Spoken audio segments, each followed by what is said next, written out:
B'Shem lo ish Yisrael hamukeh. In last week's parsha, when it speaks about Pinchas killing Zimri, it doesn't mention his name. It says he killed Ish Yisrael. So now in this week's parsha, it's B'Shem lo ish hamukeh. Who was the person who was smitten? Asher huka esu minyonis, who was smitten together with the minyonis. Zimri ben Sodu. The sea, Beis Avla Shimoni. He was the prince of the Beis Av of Shimoni. Rashi. B'Shem Ish Yisrael. B'Mokshem sheyiches says Tzadik l'shevach. Just as it traces the yichus of the tzaddik in praiseworthiness, yichus harosh l'gnai.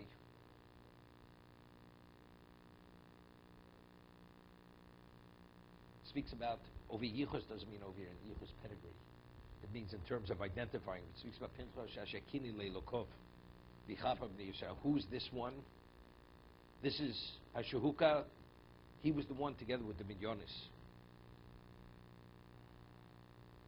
As they say, Yena Oisfor. That's what it is. Nsi Beisav l'Shimoni lechad mechamishes bati ovo shel l'shevet Shimon devaracher lodia shvocho shel Pinchas. Why we identify him as a Nasi? Because it seems to be a little bit of a contradiction. Here we're saying it's Yichso l'Gnai.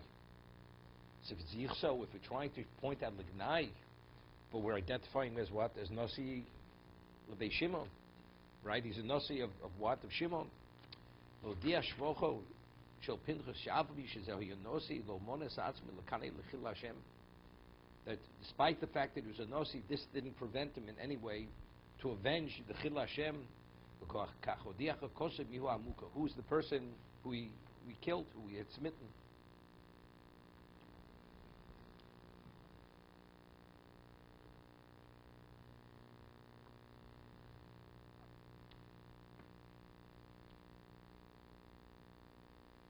It's interesting.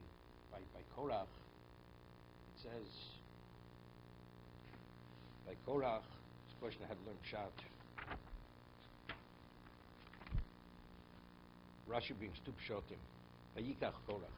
Vayikach, right? One pshat it says, Lokach es atzmo. He took himself. Right? That's what Rashi says by Korach. He took himself. The other says he took the Roshi Sanhedrin, Shevet Ruvain, he convinced them to come with him. That's the Lokach.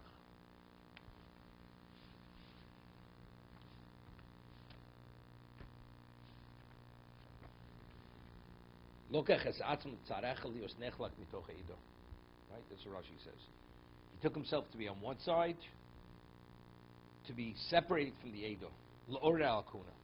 What does that mean? Now, we're speaking about the shevach of Pinchas when he killed Zimri. What was the shevach? That even though he was a Nasi, that wasn't enough reason to prevent him from avenging Hashem. What does that mean? Right? So the way I explained it, if there's me and you, if you're a Nasi, have a problem.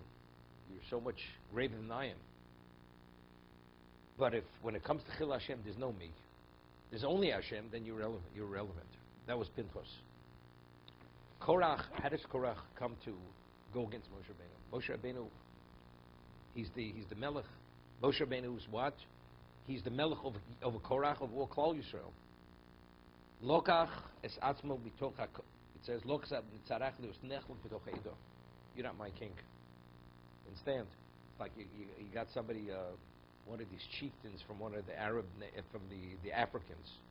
The guy, is mumbo jumbo, whatever. He barely could get a word out of his mouth. But he's the head honcho. The guy eats his mother-in-law's every third meal. Right? The guy's a cannibal. What, you're impressed? What does he have to? Well, they all bow to him. They prostrate. It's them. That's not me. I have nothing to do with them. Korach, psychologically, the only way he could go against Moshe had to be Lokach esatz b'toch eido.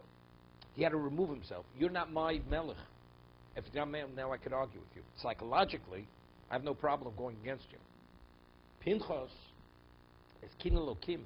Even though he was a Nasi, that's a fact. Lo mones atzmi l'kanei chil Hashem. Why? Because chil Hashem. When it comes to covet Hashem, I'm nothing. I don't exist. All that exists is only your covet.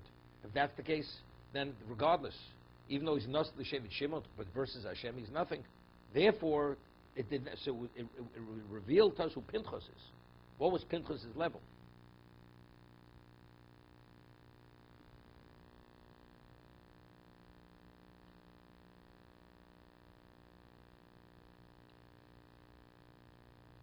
I was told over a story of my father, Shalom. My father had no problem doing certain things when it came for Kinos Emes. And he was born in New York, and he was walking with my two older sons when they're very little on the Lower East Side, and he sees a missionary, Mayor Simcha was there too, a missionary like on a soapbox with his whatever he had in his hand, and he was espousing his nonsense.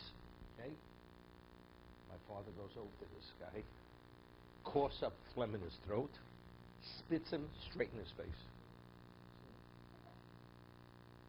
And my father speaks to him in Yiddish. And he says to him, Du Oisov, you haven't changed from when you were a child. He knew him when he was a kid. He was a Jew. And he says, you haven't changed. You were the same, nothing, nobody. I mean, you know what it takes to spit a person in the face? Straight in the face. You understand? It's like, it irked him to such a degree. So when I heard what my father did, I could have never done it. As much as he'd scream at a person, but spit a person in the face, it's such a degradation of the other person. You understand? I'm just saying that they used to have those kinds of Jews.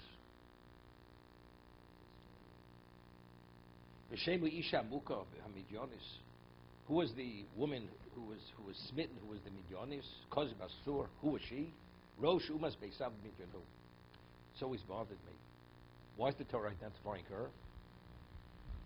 V'shem isha muka lodia cho sinos shel midyonim, to show us the hate that Midyanim had for Klal Yisrael. Shekiru bas melech nisnus k'dei lachti Yisrael.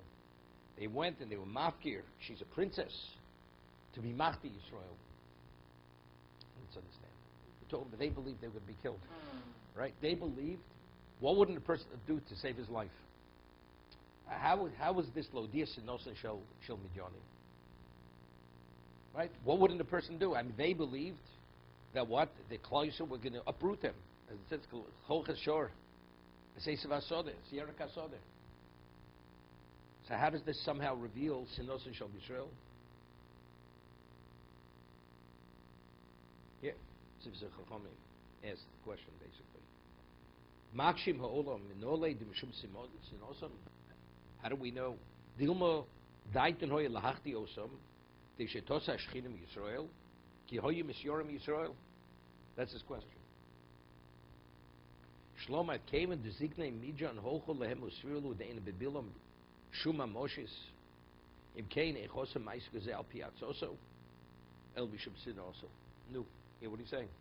It says originally Ziknei Midjan and Ziknei Mo went together one day. He told them, Lino Po'alaylo, stay tonight. Through their kishu, their sorcery, he realized the whole thing's a waste of time. So Midjan understood that Bilam, he has no power. So why did they follow his advice in terms of having the princess being Mahdi? Must be Sinos Shel Yisrael. But again, it's two separate things. One situation is he going to succeed? To curse us. But in terms of, he understood, Elokeim Shalelu Sonim Zima, the God of the Jews, he despises promiscuity. He will not tolerate it. It's two separate things. So again, I mean, the answer, the question is a lot better than what he says. The answer is difficult to understand. The only thing I could hear is maybe, did you have to send the princess? You could have sent somebody else. Right? You could have sent the head Zoina of the Midyanim, you could have sent her. You had to send the princess. The answer is, the hate was so great that this is Hasidim Kalkel Sashura. That's what it is. Why did he send Koz Basur, who's Rosh Umas Beisav? Let's see tomorrow.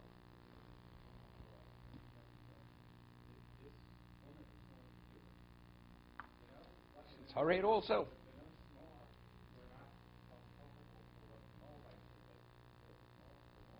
No. They weren't. They were they were put to death. They were killed. Of course, they were machti. That's later. That's by kidmus chem lechem. It's amoni and moovi. That kidmus chem lechem. It's hospitality. That's hospitality. The ones who were machti, the Jews, of course, they were culpable. Balpor, it's a whole different story. Okay, Maral.